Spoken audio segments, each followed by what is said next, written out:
5 right answer చెప్పిన వాళ్ళు నిలబడితే ఫార్ములా కూడా చెప్పాలి. లాటరీ వేసింది కాకుండా ఫార్ములా తెలిసి ఆన్సర్ చేస్తే వచ్చినట్టు. So okay, formula is 360 divided by θ minus 1. 360 by θ minus 1 అది ఫార్ములా. 360 by 60 minus 1 5. అదే సార్ చెప్పకమాలని అందరూ చెప్పాం, ఫిజిక్స్లో చెప్పాలా, వీఆర్ వీక్ ఇన్ ఫిజిక్స్. ఇప్పుడు మీరు ఐడెంటిఫై చేశారు ఫిజిక్స్లో కొంచెం వీక్గా ఉన్నామని. నేను ఉదాహరణ చెప్పాను, you may be strong in physics, that I don't know. But అయితే ఓ అంటే ఆపర్చునిటీస్. ఆ ఫిజిక్స్లో కూడా తెలుగులో లాగా స్ట్రెంగ్తన్ అవటానికి మనకున్న అవకాశాలు ఏంటి, ఆ అవకాశాలని వాడుకోవాలి. ఇలా వాడుకుంటున్నప్పుడు కొన్ని అవరోధాలు వస్తాయి, అలలో కొన్ని అవరోధాలు వస్తాయి. ఆ అవరోధాలను అధిగమించాలి. ఉదాహరణకి మీకు అవరోధాలు ఎక్కువగా వచ్చే వయసు మీద మన హ్యూమన్ గ్రోత్ అండ్ డెవలప్మెంట్లో ఇన్ఫెన్సీ అంటారు, సెసైవ్ అంటారు, మొదటి దశ. అప్పుడు అదే అంబాడటం నేర్చుకోవటం, నిలబడటం నేర్చుకోవటం, కాళ్ళతో నడవటం నేర్చుకోవటం, ఎలాంటి వయసు ఇన్ఫెన్సీ. అది అయిపోయింది చైల్డ్హుడ్. అప్పుడు అంతా చక్కగా అమ్మా నాన్న మాట అంటారు.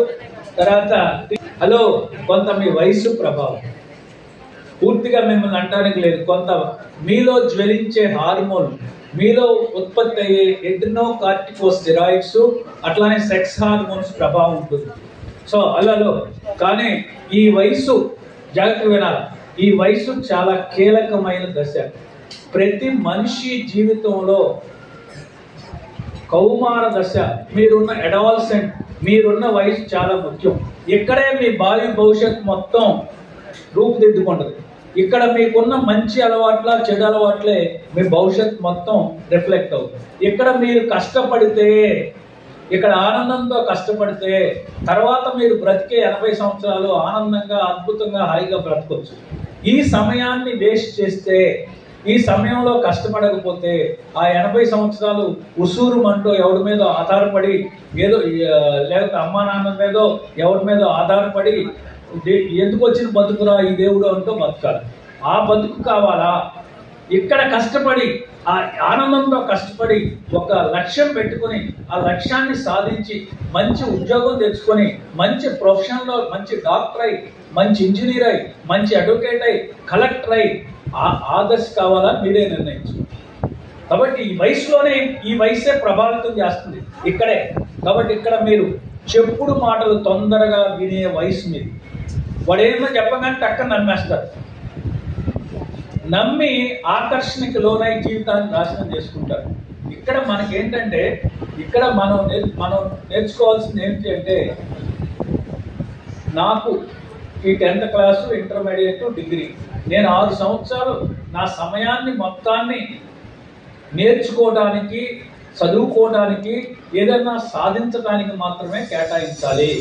నా మైండ్కి వస్తున్న ఆపోజిట్ సెక్స్ ఆలోచనలు కానీ, నా మైండ్కి వస్తున్న సినిమాలో యాక్ట్ చేద్దామన్న ఆలోచన కానీ, నా మైండ్కి వస్తున్న సాహసం చేద్దామనే ఆలోచనలు కానీ, ఇవన్నీ పక్కన పడేస్తాను. నాకు కావాల్సినటువంటి ఆలోచన ఏంటి అంటే, నాకు రావాల్సిన ఆలోచన ఏంటి అంటే, నాకు ఒక లక్ష్యం ఉన్నది, రాష్ట్ర స్థాయిలో ర్యాంక్ తెచ్చుకోవాలని లక్ష్యం ఉంది, నాకు అది ప్రధానం, మిగతా అనవసరం. దాన్ని సాధించడానికి నేనేం చేయాలా? నిరంతరం నిర్విరామంగా ఆనందంగా కష్టపడాలి. వాడేదో అన్నాడంట నన్ను లీవ్ ఇట్ అంటే అన్నే, నా సమస్య ఉన్నటువంటి లక్ష్యం రాష్ట్ర స్థాయిలో ర్యాంకు, దానికోసమే నిరంతరం పాటుపడతాననే ఆలోచన మీరు తెచ్చుకొని, ఎవడైనా మీరు చదువుకుంటా ఉంటే, నిన్న మన హీరోయిన్ నటించిన సినిమా విడుదలైంది, అది చూడకపోతే నీ జన్మ వేస్ట్ అనగానే నువ్వు కూడా నిజమే నా జన్మ వేస్ట్ అనుకుని పుస్తకం మూసేసి పోతే నీ గుంట నువ్వే నిజంగానే వేస్టే, నీ జన్మ వేస్ట్. ఎందుకు? సినిమా చూడనందుకు కాదు, నువ్వు సినిమాకి వెళ్ళినందుకు. సినిమా చూడనందుకు నీ జన్మ వేస్ట్ అవ్వాలా, సినిమాకి వెళ్ళినందుకు నీ జన్మ వేస్ట్. మీ గుంట మీరే నవ్వుకుంటున్నారు, మీ డౌన్ఫాల్కి మీరే కర్త కర్మ క్రియ. కాబట్టి అలా ఆజ్ఞ అవరోధాలు అంటారు. ఎవరేమి చెప్పినా వినొద్దు. ఈ 5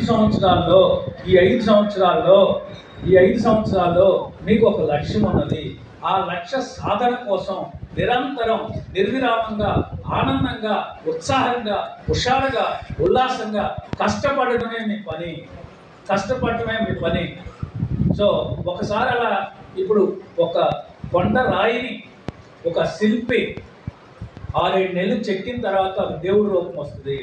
కాబట్టి 5 సంవత్సరాలు ఆ శిల్పి ఆ రాయిని ఎందుకు పనికిరాని రాయిని ఎలా చెక్కితే దేవుడి రూపం వచ్చి ఆ రాయి అందరి దగ్గర నుంచి పూజలు అందుకుంటుందో, ఈ 5 సంవత్సరాలు కూడా మీరు ఆ విధంగా కష్టపడితే, ఆ శిల్పి రాయిని చెక్కినట్టు మీ 5 సంవత్సరాలు మీరు కష్టపడితే, ఆనందంగా కష్టపడితే, తర్వాత మీరు బ్రతికే 80 సంవత్సరాలు అందరి దగ్గర నుంచి మన్ననలు అందుకుంటారు, గౌరవం పొందుతారు. మీరు మీ అమ్మా నాన్నల కంటే ఉన్నతంగా బ్రతుకుతారు. మీ అమ్మా నాన్నలకి పరమానందం అందిస్తున్నారు. అంతకంటే ఇంక మనకేం కావాలి? అమ్మా నాన్నలను సంతోష పెట్టడం కంటే ఈ జీవితంలో ఇంకోటి ఏం లేదు. అమ్మా నాన్నలను సంతోష పెట్టాలి అంటే వాళ్ళకంటే నువ్వు బాగా బ్రతకాలి. వాళ్ళకంటే బాగా బ్రతకాలంటే నువ్వు కలెక్టర్ అవ్వాలి. వాళ్ళకంటే బాగా బ్రతకాలంటే నువ్వు ఒక డాక్టర్ అవ్వాలి. వాళ్ళకంటే బాగా బ్రతకాలంటే ఒక ఇంజనీర్ అవ్వాలి. సమాజంలో అందరూ నిన్ను గౌరవించాలి. సమాజంలో అందరూ నిన్ను మెచ్చుకోవాలి. అది చూసి నిన్ను మెచ్చుకుంటుంటే, నిన్ను గౌరవిస్తుంటే అమ్మా నాన్నలకి ఆనందం ఇంకా చెప్పలేము మాటలు. అటువంటి ఆనందాన్ని మీరు ఇవ్వకపోతే మీరు ఇంకా అమ్మా నాన్నల రుణం తెచ్చుకునేది ఏముంది? కాబట్టి అమ్మా నాన్నల్ని గౌరవించడం, అమ్మా నాన్నల్ని పూజించడం, పెద్దల్ని గౌరవించడం అన్ని తగ్గిపోయినాయి ఇవాళ. అందుకని చెప్తున్నా మీకు అన్నీ. అమ్మా నాన్నల్ని వృద్ధాప్యంలో వదలొద్దు. అమ్మా నాన్నల్ని పూజించండి, అమ్మా నాన్నల్ని గౌరవించండి, పెద్దల్ని గౌరవించండి, పెద్దల మాట వినండి, అందరి యందు వినయ విధేయత ప్రదర్శించండి. ఉపాధ్యాయులు చెప్పింది తూచా తప్పకుండా ఆచరించండి. ఉపాధ్యాయుల మీదకి ఎగరొద్దు. ఇంట్లో అమ్మా నాన్నల మీద ఎగరొద్దు. ఈ మధ్యకాలంలో ఇవి ఎక్కువైనాయి. సినిమాల ప్రభావం, ఇంటర్నెట్ ప్రభావం, సెల్ ఫోన్ల ప్రభావం, వాట్సాప్ల ప్రభావం, వీటన్నిటిని అవాయిడ్ చేయండి.